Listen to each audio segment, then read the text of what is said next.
여보. 응? 백화점이나 갈래? 어쩐 일이야? 마트도 안 가는 사람이? 아니 뭐 그래서 갈 거야 안 갈 거야? 가야지. 가자 그럼. 빨리 준비하고 나와.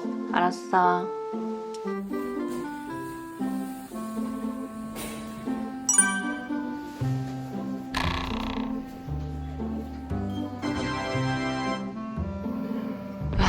이러려고 왔구만.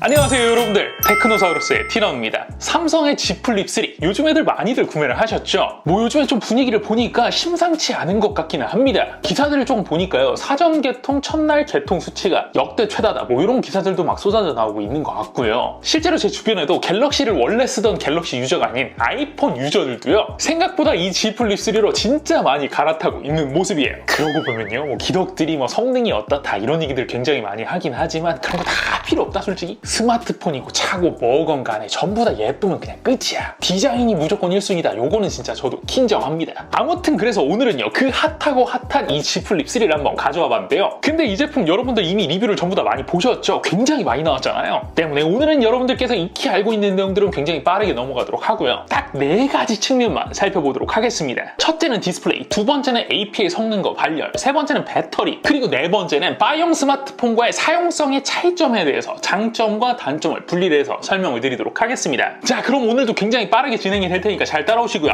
바로 시작합니다. 자, 익히 알고 계신 내용들은 빠르게 넘어가도록 하겠습니다. 언박싱들은 많이 보셨죠? 본품 있고요. USB-C to C 케이블 하나 주고요. 어댑터는 안 줍니다. 디자인도 많이 보셨죠? 딱 한마디로 요거는 표현이 가능한데요. 정말로요, 개 이쁩니다. 방수 잘 되고요. 외부 디스플레이 같은 경우에는 삼성페이도 되고 사진 찍을 때도 그렇고 활용도가 전작에 비해서 훨씬 좋아진 편입니다. 그리고 스피커는요, 어떤 분들께서는 상하단의 볼륨 밸런스가 잘 안 맞는 것 같다 이렇게 얘기를 하시는 분들도 있던데, 제가 들어봤을 때는요, 특별하게 그런 문제점을 느끼지는 못했습니다. 카메라도 뭐 다 보셨죠? 듀얼 카메라에 망원 빠져있는 구성이고요. 카메라 품질이나 이런 것들은요, 제가 일주일 정도밖에 사용을 안 했기 때문에 사용 기간이 굉장히 짧았거든요. 그러니까 요 점은 혹시라도 여러분들이 나중에라도 원하시는 분들이 있다고 한다면 요거를 갖다가 충분히 사용을 해보고 조금 더 깊숙하게 설명을 드리도록 하겠습니다. 자, 그럼 바로 본론으로 넘어갑니다. 첫 번째는 디스플레이입니다. 외부 디스플레이는요, 1.9인치 260x 512 해상도의 슈퍼 아몰레드 디스플레이, 내부는요 6.7인치 2640x 1080 해상도의 FHD 플러스 다이나믹 아몰레드 2X 디스플레이가 탑재가 되어 있습니다. 픽셀 밀도는 425ppi고요 22:9 비율의 120Hz 주사율을 지원을 합니다. 외관적으로 봤을 때는 일반적인 바이용 스마트폰에 비해서는 굉장히 길쭉한 형태를 띠고 있다고 생각하시면 될 것 같고요. 폭은 느낌상으로 봤을 때는 딱 갤럭시 S21 플러스 말고 일반 S21과 상당히 유사한 느낌이라 요게요, 이런 식으로 펼친 상태에서 한 손으로 쥐는 느낌은 꽤 괜찮은 편이었습니다. 일단 색역은요, 선명한 화면 모드, 화이트 밸런스는 디폴트 상태에서 측정을 했을 때 P3는 99.7%, 감마 2.05, 색온도는 6445K, 최대 밝기는 수동 조절로 전체 화면 기준으로 측정을 했을 때 354니트, 최저 밝기는 2.42니트로 측정이 되었고요. 가장 밝은 주변광 상황에서 측정 시는 자동 밝기의 전체 화면 기준으로 최대 725니트까지 밝기가 올라갔습니다. 전체적으로 봤을 때는요, 이 정도면은 외부 자연광 아래에서 시인성 측면에서도 완벽하다 이렇게 평가를 할 수준은 아니긴 하지만, 타사 그리고 삼성의 바이용 플래그십 기준으로 봤을 때는 비슷한 수준의 밝기라고 보시면 될 것 같고요. 실내에서 수동으로 맞춘 상태에서 최대 밝기는 주변광 상황에 따라서 최대 370니트에서 최소 340니트대로 유동적으로 움직이는 걸로 봐서는요, ABL 기능, 즉 자동 밝기 제한 기능은 적용되어 있는 것으로 판단이 됩니다. 반사율은요, 일반적으로 강화 유리를 사용한 다른 바이용 스마트폰이랑 비교를 해봐도 보시면은 그렇게 큰 차이가 없죠. 다만 이런 바이용 스마트폰 같은 경우에는요, 디스플레이의 모재를 보호하기 위한 커버로 강화 유리가 들어가 있는 것과 달리 이런 폴더블 폰에서는요, UTG라고 하는 잘 휘어지는 재질의 초박형 유리를 디스플레이 커버 소재로 집어넣는데, 요게요, 아무리 유리라고는 하지만 경도가 강화 유리만큼 딱딱한 재질이 아니다 보니까 이렇게 디스플레이에 아무것도 표시되어 있지 않은 상태에서 보면요, 살짝 자글자글한 느낌이 있습니다. 또 이렇게 손으로 눌렀을 때 살짝 폭신폭신한 게 들어가는 느낌도 있고요. 물론 이전 세대의 제품, 제가 사용을 해봤었던 갤럭시 Z 폴드 2에 비해서는 UTG 경도가 강화가 된 듯한 느낌은 분명히 들긴 하지만, 이 제품이요, 제가 지금 받고 사용을 한 지 한 일주일 정도밖에 되지 않았고 그냥 여러분들 일반적으로 사용하시는 방법처럼 전화 받고 카톡하고 게임하는 것 같은 이런 패턴으로 사용을 했음에도 불구하고요, 이런 식으로요, 몇 군데의 찍힘 자국 같은 것들이 조금 생기기는 하더라고요. 그리고 이 가운데 이 주름, 아마도 지금까지 파이형 스마트폰만 쓰셨던 분들 같은 경우에는 이게 어느 정도 느낌인지 굉장히 궁금하실 텐데요. 요거는요, 제가 결론부터 미리 말씀을 드리면은 사람마다 느끼는 게 전부 다 다릅니다. 때문에 이 제품을 진짜 구매를 염두를 해두신다고 한다면요, 주변에 가전 매장 있잖아요. 하이마트라든지 전자랜드라든지 아니면 디지털 프라자라든지 요런 데 가셔가지고 직접 한 번쯤은 만져보시고 구매를 하시기를 추천을 드리겠습니다. 다만 일단 딱 제 기준에서는요, 주변광 대비해서 디스플레이 밝기는 충분히 확보가 되는 상황에서는 정면에서 딱 보고 있잖아요. 그러면은 진짜 주름이 있는지 자체를 모를 정도로 눈에 띄지를 않습니다. 다만 주변광 수치가 굉장히 높은 한낮의 야외나 반대로 주변광이 굉장히 낮은 깜깜한 밤에는요, 정면에서 봐도 요 굴곡이 굉장히 눈에 띄고요. 또 밝기가 적당한 상황이라고 가정을 하더라도 눈과 디스플레이의 각도가 90도가 아닌 상하로 약간 각도가 많이 틀어지는 경우에 있어서는 요게 주름이 있다 이런 생각을 하지 않고 봐도 굉장히 눈에 띄었어요. 그런데 이쯤 되면은 여러분들께서 딱 지금쯤 이런 생각이 드실 거예요.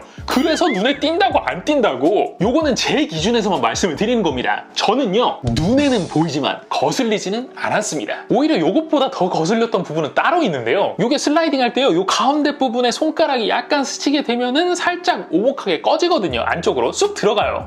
근데 요 느낌 저한테는 진짜 좀 이상하더라고요. 제가 예전에 폴드2를 쓸 때는 화면이 이렇게 커서 그런 건지, 그리고 양쪽으로 잡아야 되잖아요. 그래서 이런 것들을 못 느꼈었는데 요거는 한가운데가 이렇게 돼 있어서 그런 건지는 모르겠지만요, 굉장히 좀 스크롤링 할 때 걸리적다는 느낌이 들었어요. 그 밖에도 이 제품 쓰시는 분들 중에서 몇몇 분들께서 제보를 해주신 디스플레이 관련 이상 증상들은요, 제가 전부 다 테스트는 해봤거든요. 그런데 제 제품에서는 일단 이상 증상이 발생이 되지는 않았습니다. 여러분들께서 오해할까봐 다시 한번 말씀을 드리지만 정말 꼼꼼하게 전부 다 테스트를 했습니다. 그렇기 때문에 요번에 나온 요 디스플레이는요, 뭐랄까 플렉서블 디스플레이가 갖는 그 맹점, 그거는 분명히 가지고 있긴 하지만 딱 그 점 빼고는 정말 깔게 전혀 없었어요. 다음은 AP의 성능과 발열 부분입니다. 우선 벤치마크 점수부터 보여드리도록 하겠습니다. 긱벤치5는 싱글 1047포인트, 멀티 3370포인트, PC마크 워크 3.0에서는 14634포인트, 안투투 벤치마크에서는 699,406포인트, 3D마크 와일드라이프에서는 5307포인트, 와일드라이프 익스트림에서는 1433포인트로 측정이 되었습니다. 뭐 요 정도만 딱 보면은 스냅드래곤 888이 들어간 다른 디바이스들과 거의 비슷한 수치가 나오죠. 나쁘지 않습니다. 그런데 문제점은 뭐냐? 요렇게 테스트하고 점수가 나오려면요, 지금처럼 완전히 기기를 식힌 상태에서 테스트를 진행을 하고, 그 다음에 한 20분 동안 식힌 다음에 테스트를 진행을 하고, 이런 식으로 기기의 상태가 완전 최상의 상태일 대로 유지를 해야지만 나오는 점수입니다. 자, 그렇다면요, 여러분들 딱 여기까지 듣고 또 이런 생각이 드실 수도 있죠. 어차피 스냅드래곤 888이나 엑시노스 2100이나 뭐 지금 너나 할 것 없이 코어텍스 엑선 기반으로 만든 애들은 발열 상황은 전부 다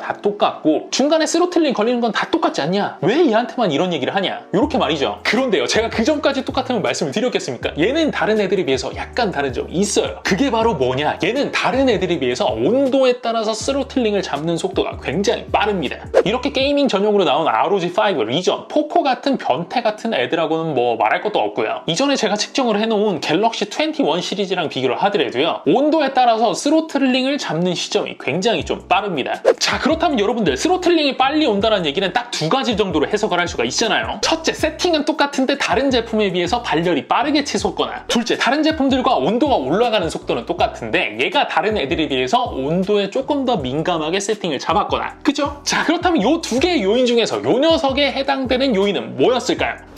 오케이, 후자 맞습니다. 사실 여러분들 이게 뻔한 거잖아요. 얘들이요, 뭐 여기다가 게이밍 스마트폰처럼 쿨러를 집어넣은 것도 아니고 이 얇은 바디에 넣을 수 있는 뭐 구조상 한계 다 거기서 거기잖아요. 얘라고 뭐 특별하게 온도가 더 올라갈 이유 뭐가 있겠습니까? 그죠? 자, 이거는요, 열화상 카메라 온도 수치를 보면 더 정확하게 보일 수 있는 부분인데요, 여기 찍히는 온도를 한번 보세요. 확실히 직전에 만든 S21 시리즈랑은 좀 다른 느낌이 분명히 듭니다. 제가 S21 시리즈를 할 때 이런 뭐 세부 앱까지 전부 다 데이터로 남겨놓은 건 분명히 아니긴 하지만요, 지금 보시다시피 몇 개 앱만 비교를 해보더라도요, 대체적으로는 AP를 빡세게 갈구는 고사양 작업을 할 때일수록 퍼포먼스는 더 낮게, 그리고 온도도 상대적으로 더 낮게 측정이 되는 모습이었어요. 반면요, 이렇게 AP를 야무지게 갈고 쓰는 작업이 아닌 라이트한 앱에 있어서는요, 뭐 거의 비슷한 온도가 유지가 되는 모습을 볼 수가 있었습니다. 때문에요, 상대적으로 고사양 게임같이 AP를 야무지게 갈궈서 사용하는 경우에 있어서는요, AP가 동일한 애가 들어가 있음에도 불구하고요, 한계 온도를 엄청 여유있게 설정해놓은 제품들에 비해서는 솔직히 좀 퍼포먼스 퍼포먼스가 떨어지긴 합니다. 생각보다는요 원신이나 블레이드 앤 소울 2 같은 고사양 게임들이 있어서는요 옵션을 좀 높이잖아요? 그럼 상당히 좀 버벅대는 모습을 보여줬어요. 다만 뭐 요거는 모든 사람이 고사양 게임을 해대는 건 또 아니기 때문에 요거는 뭐 사용 패턴에 따라서 조금씩 호불호가 갈릴 수 있다는 생각은 좀 들고요. 또 저 개인적으로는요 게이밍 스마트폰처럼 특정한 목적이 있는 제품들이 아닌 경우에 있어서는 이런 일반적인 제품들이 있어서는요 성능보다는 사용성에 조금 더 집중을 해야 된다 이렇게 생각을 하는 사람이기 때문에요 성능을 올리는 것보다는 온도를 낮추는 게 더 나은 선택이었다, 충분히 납득이 가는 선택이었다, 뭐 이런 생각이 조금 들었어요. 하지만 요건 오해하시면 안 됩니다. 어디까지나 요거는요 다른 활용 888 그리고 엑시노스 2100에 비해서 온도가 충분히 쓸만하다는 것인 거죠. 이게 안 뜨겁다는 얘기는 절대 아니에요.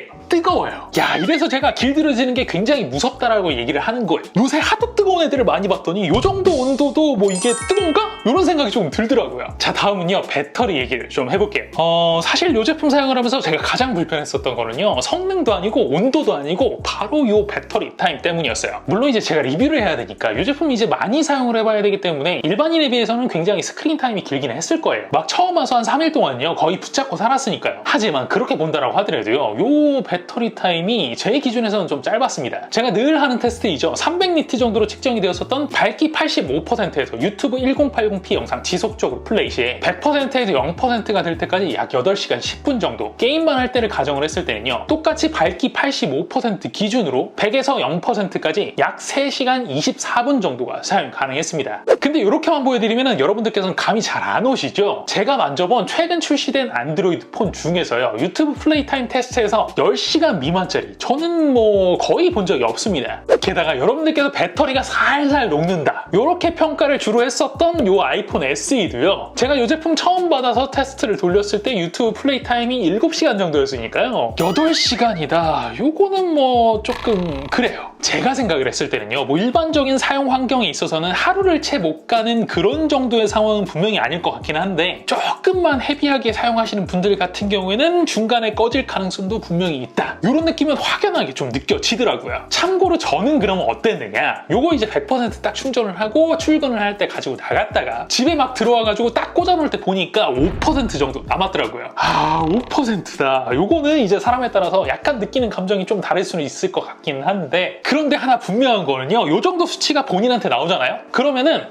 보조 배터리를 들고 나가야 되나? 요런 생각 분명히 드실 거예요. 반대로요 배터리 용량이 아무래도 작다 보니까 충전 시간은 15W임에도 불구하고 나쁘지 않은 수준이었는데요 0%에서 완충까지 약 1시간 39분 정도가 소요가 되었습니다. 다만 무선 충전은 좀 심각한 수준인데요 요게 스펙시트 상으로는 무선 충전이 10W까지다 이렇게 써있는데 실제 제가 측정한 바로는요 0%에서 100% 완충까지 3시간 54분으로 유선 충전과 비교를 했을 때 거의 2배 가깝게 시간 차이가 벌어졌습니다. 게다가 무선 충전을 할 때는 발열도 좀 있는 편이라서 요거는 개인적으로는 조금 무섭더라고요. 얘네가 또 폭발 이력이 있잖아요. 누구인가? 지금 누가 자, 이제 마지막 바이옴 스마트폰과의 사용성 차이입니다. 사실요 요 전세대 제품이 Z 플립이랑 Z 폴드 2까지만 하더라도요 일단 제품은 둘째치고 이미 가격이 다른 세상 제품이었기 때문에 요거는 뭐 그냥 여러분들께 이런 제품도 있었구나 이런 정도였지, 요 제품으로 진짜 바꾸려고 진심 고민을 해본 분들은 그렇게 많지는 않았을 거예요. 그런데 요번에 요 Z 플립 3는요 가격을 아주 기가 막히게 잡았죠. 부담은 분명히 많이 가는 가격은 맞습니다. 하지만 마음 굳게 먹으면은 지를 수 있는 딱 그 정도, 그 한계선, 게다가 디자인은 근 몇 년 사이에 출시된 제품들 중에서 가장 예쁘게 뽑았다 이런 정도의 평가가 가능할 정도니까요 많은 분들께서 요 폴더블 폰으로 바꾸는 게 조금 이해는 가긴 합니다. 하지만 이런 분들께서 마음에 걸리는 부분이 딱 한 부분이 있죠. 바로 뭐냐, 요 폴더블 접히는 게 과연 편리할까 요 부분입니다. 자, 제가 결론부터 딱 말씀을 드리고 시작을 할게요. 폴더블 폰은요 접혀서 편한 부분과 접히기 때문에 불편한 부분이 극명하게 좀 나뉩니다. 자, 요거는 몇 가지를 좀 분리를 해서 설명을 드릴 텐데요. 첫 번째는 바로 휴대성입니다. 여러분들께서는요 폴더블을 딱 접으면은 요게 한 손으로 쏙 들어오기 때문에 더 휴대성이 좋다 이렇게 생각을 하실 것 같은데요 실제로 경험을 해보니까 반드시 그렇지는 않았어요. 자, 제가 우리가 스마트폰을 휴대하는 방법을 크게 세 분류로 나눠볼게요. 첫 번째는 손으로 이렇게 들고 다니기, 둘째는 주머니에 이렇게 넣고 다니기, 셋째는 가방에 넣고 다니기. 그쵸?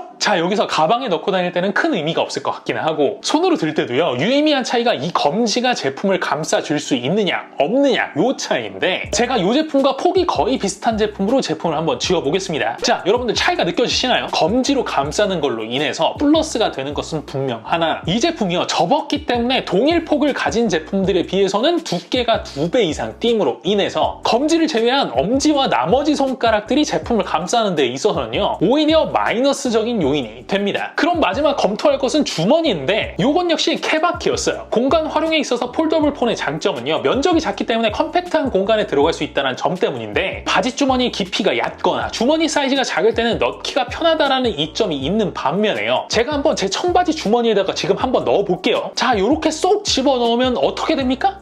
그렇죠. 폰툭티 아재가 된다. 자, 이 정도면 휴대성은 케바케가 되는 게 맞다, 이런 생각이 좀 드시죠? 자, 그럼 두 번째 기능적인 부분은요, 일단 이렇게 접게 되면요, 물리적으로 섹터가 구별이 되기 때문에 마치 11대 9 비율의 디스플레이가 2개 있는 듯한 효과를 누리게 됩니다. 때문에 여러분들께서 이미 다 알고 계신 뭐 이런 기능들, 그리고 이런 기능들을 사용할 수 있을 뿐만 아니라요, 아예 이런 식으로 화면을 분할을 해가지고요, 멀티태스킹 시에 활용할 수 있다는 점은 굉장한 장점으로 느껴졌어요. 게다가요, 이런 식으로 물리적인 모양도 변경이 되기 때문에 거치대가 없을 때도 이런 식으로 활용이 가능하다는 점도요, 일반 바형 스마트폰에 비해서는 나름 굉장히 신선하고 신박했습니다. 하지만 반대로 영화 이외의 유튜브 등의 영상 컨텐츠에 있어서는요, 22대 9와 가까운 비율은 사실상 거의 없기 때문에 이렇게 렛터박스가 태평양인 거, 요거는 개인적으로 살짝 불편했습니다. 그리고 게임은요, 많은 메이저 게임들이 22대 9 풀스크린을 지원을 하긴 했지만 일부 게임들에서는 영상과 마찬가지로 좌우측에 이런 식으로 렛터박스가 생기는 것도 몰입도 측면에서는 마이너스적인 요인이다, 이런 생각이 좀 들었고요. 다만 반대로 이런 와중에 깨알 디테일로 굉장히 괜찮다, 이렇게 생각이 들었던 부분은요, 앱 화면이 이런 식으로 센터 배치가 되었을 때 펀치홀 카메라가 걸리는 비율인 경우에는요, 이런 식으로 살짝 펀치홀 반대쪽으로 화면을 밀어가지고요, 펀치홀을 피하도록 표시를 해주더라고요. 야, 요거는요, 개인적으로 좀 마음에 들었습니다. 자, 그렇다면 이제 세 번째, 직관적인 사용성 부분인데요. 자, 앞에 기능적인 부분에서 설명드린 부분들 참 괜찮죠? 좋은 기능이에요. 분명히 맞아요. 그런데 이게 참 뭐라고 해야 되나, 약간 핵심적인 부분에 있어서 편한 기능이다, 이렇게 표현을 하기엔 좀 어렵고요. 기존에는 없었던 부분이기 때문에 부수적으로 느껴지는 뭔가 편안함, 이런 부분이거든요. 아까 전에 기능적인 부분에 있어서 편안함이. 그런데 처음에 그런 신박한 기능에 좀 홀려가지고 이 제품을 계속 쓰다 보면요, 문득 이런 생각이 좀 듭니다. 야, 거치대 없는데 이런 식으로 놓고 쓰는 거 진짜 괜찮더라. 그런데 요 기능 좀 써먹겠다라고 요거를 갖다가 매번 열고 닫아야 되나, 이런 생각이 좀 들어요. 그런데 여러분들 한번 생각을 해보세요. 예전에 바형 스마트폰이 처음 나왔을 때 전원 버튼을 눌러야지만 화면이 켜지는 시대가 있었었죠. 그런데 어느 순간부터 이 전원 버튼을 누르는 것도 귀찮아, 그래가지고 노크온 기능을 넣었고요. 그 뒤로 여러분들 한번 생각을 해보세요. 노크온 기능 없으면 우리 뭐라고 했습니까? 아, 진짜 불편해서 못 써먹겠다. 그리고 지문인식 같은 경우에도요, 옛날에 후면에 많이 달려있을 때는 이런 식으로 눌러가지고 몇 번씩 안 되고 풀었잖아요. 진짜 인식률이 좀 떨어졌어요, 그때는. 그쵸? 그런데 요즘에는 어떻습니까? 요거 한 번에 인식이 안 되면 야, 이거 인식률이 왜 이래, 이런 얘기들 분명히 나오죠. 이렇듯 뭔가 약간이라도 걸리는 부분이 있다라고 한다면 불편함을 느끼는 사람들에게, 그리고 그런 시대에 몇몇 가지 외부 디스플레이에서 할 수 있는 기능을 빼고는요, 대다수의 기능을 이용을 하기 위해서는 요걸 열어야만 한다는 거. 야, 요건요, 저한테는 조금 딜레마가 생기더라고요. 그래서요, 제가 또 이런 생각도 했어요. 아니, 그럼 또 굳이 접어놓을 필요는 없는 거잖아? 안 접어놓고 쓰면 되지, 이런 식으로 생각을 하고 그냥 열어놨는데, 야, 이거는요, 안 접어놓으니까 또 굉장히 마음이 불편해. 뭔가 우리 애가 막 힌지를 갖다가 반대쪽으로 접어버릴 것 같고, 또 장난감으로 막 화면을 갖다가 찍어버릴 것 같고, 아, 그래서 요거는 또 열어놓고 쓰는 건 안 되겠더라고요. 플러스 저는요, 요 한 손 열기 전 안 되더라고요. 여기까지밖에 안 열려요. 그리고요, 지금 엄지의 위치를 보세요. 지문인식 에어리어랑요,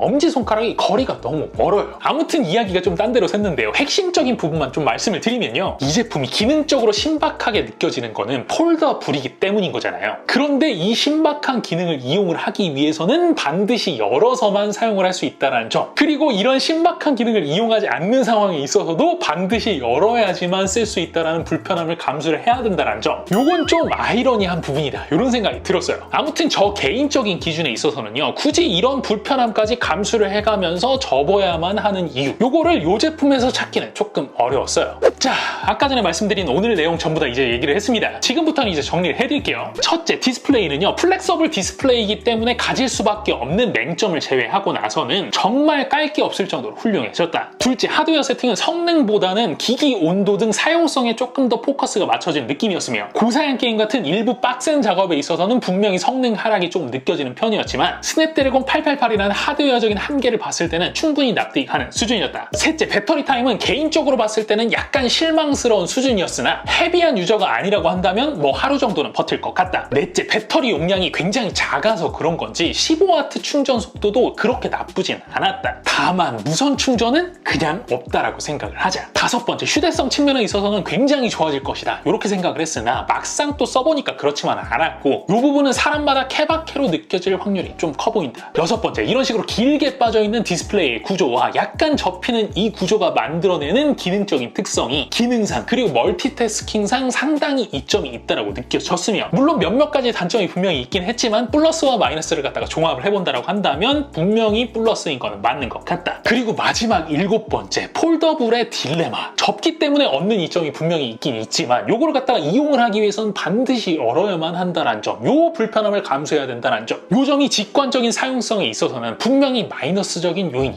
되었다. 자, 그럼 여러분들 이제 전부 다 정리가 되셨죠? 바로 그럼 티라노의 총평 나갑니다. 전작 대비 모든 부분에서 진일보한 제품은 분명히 맞으나 뭔가 이제서야 딱 폴더블이 갖는 장점과 단점이 딱 상계되는 느낌? 즉 5대5로 딱 또이또이 되는 느낌이 들었다 때문에 정말 사용성만 놓고 본다라고 하더라도 이 제품을 구매를 하던 구매를 하지 않던 어떤 결정을 하던 이상한 결정은 아니니 마음이 움직였다면 그냥 구매를 하자.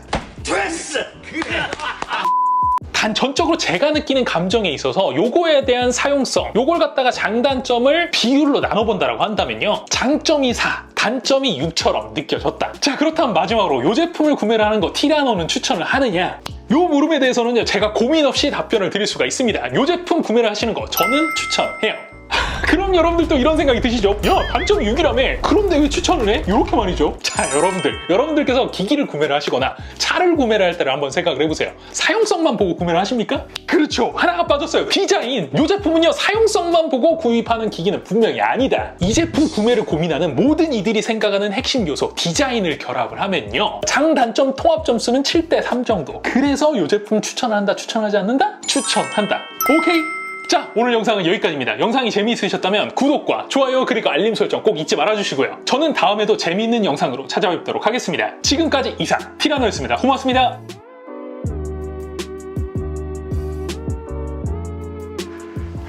역시 이쁘면 장땡이야. 다 필요 없어. 이쁘면 장땡이라니까.